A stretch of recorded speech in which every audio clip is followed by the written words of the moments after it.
بسم اللہ الرحمن الرحیم السلام علیکم ورحمۃ اللہ وبرکاتہ۔ عزیزان، آج میں آپ کے لیے ایک ایسا عمل لائی ہوں کہ جس کے بجا لانے سے آپ کی تمام مشکل ختم ہو جائے گی، آپ کے حاجات قبول ہوں گے اور آپ کے دل کو سکون ملے گا اور آپ کی پریشانیاں ختم ہو جائیں گی۔ یہ اعمال صرف اس مہینے سے مخصوص ہے۔ اس مہینے سے مراد ماہ رجب سے مخصوص ہے کہ یہ وہ مہینہ ہے کہ جس کو تمام مہینوں سے زیادہ فضیلت حاصل ہے۔ اس مہینے کے بارے میں رسول خدا ارشاد فرماتے ہیں کہ ماہ رجب میرا مہینہ ہے، ماہ شعبان اللہ کا مہینہ ہے اور ماہ رمضان میری امت کا مہینہ ہے۔ امام موسیٰ کاظم علیہ السلام ارشاد فرماتے ہیں کہ جو شخص اس مہینے میں 3 روزے رکھے گا، خداوند متعال اس شخص پر جنت کو واجب قرار دے گا اور جہنم کو اس سے دور کر دے گا۔ سید ابن طاووس کہتے ہیں کہ میں ایک دن امام جعفر صادق علیہ السلام کے پاس گیا اور میں نے امام علیہ السلام سے عرض کیا کہ یا امام، ماہ رجب کا مہینہ ہے، آپ مجھے کوئی ایسی دعا تعلیم فرمائیں جو میرے حق میں مفید ہو۔ امام علیہ السلام نے فرمایا تو بس لکھو تم اس دعا کو اور اس دعا کو روزانہ ہر نماز کے بعد صبح شام اس دعا کو پڑھنا۔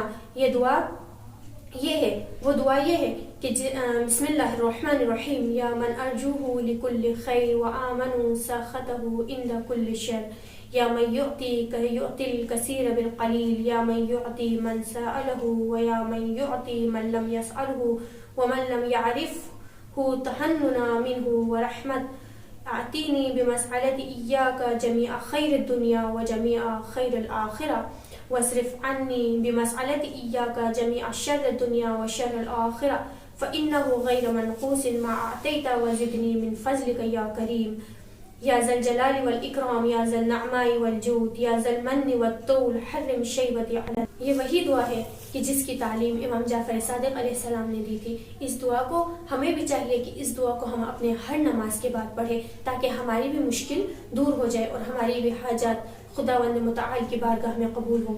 صرف اس تک ہی نہیں بلکہ اس کے علاوہ بھی اعمال ہیں جو صرف اس مہینے سے مخصوص ہیں، اور اس میں سے ایک عمل لیلۃ الغائب کا ہے۔ لیلۃ الغائب کس کو کہتے ہیں؟ لیلۃ الغائب ماہ رجب کی پہلی شب جمعہ کو لیلۃ الغائب کہا جاتا ہے۔ اس دن جو اس کے مخصوص اعمال اور نماز کو بجا لائے گا، اس کے گناہ چاہے سمندر کے برابر ہی کیوں نہ ہو معاف کر دیے جائیں گے۔ اس نماز کو پڑھنے کا طریقہ کچھ اس طرح سے ہے کہ جمعرات کو دن کو روزہ رکھیں اور شام کو مغرب اور عشاء کے درمیان 12 رکعت نماز پڑھیں۔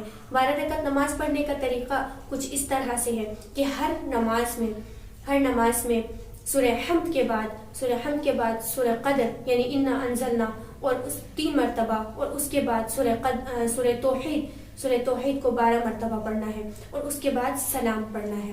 اسی طرح ہر رکعت میں یعنی 12 کے 12 رکعت کو اسی طرح سے بجا لانا ہے کہ ہر رکعت میں ہے ہم نے ایسے ہی سورہ توحید کے بعد سورہ قدر کو 3 مرتبہ اور سورہ توحید کو 12 مرتبہ پڑھنا ہے، اور اس کے بعد جب ہم سلام پڑھ چکے تو پھر ہم نے اس طرح سے اس درود کو 70 مرتبہ پڑھنا ہے کہ اللہم صلی علی محمد النبی الامی وعلی آلہ۔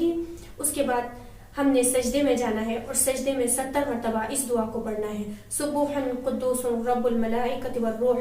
پھر سجدے سے سر اٹھانے کے بعد 70 مرتبہ اس دعا کو پڑھنا ہے کہ رب اغفر وارحم وتجاوز عما تعلم انک انت العلی العظیم۔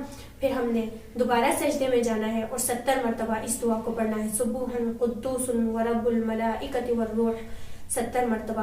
پھر سجدے سے سر اٹھانے کے بعد اپنی حاجت کو طلب کریں، اپنی دعاؤں کو مانگیں، جو کچھ آپ حاجت کو خداوند متعال کے بارگاہ سے جس حاجت کو آپ طلب کرنا چاہتے ہیں ان تمام حاجت کو اپنے پروردگار کے بارگاہ میں آپ طلب کیجئے، انشاءاللہ آپ کی حاجت قبول ہوگی۔ الحمدللہ۔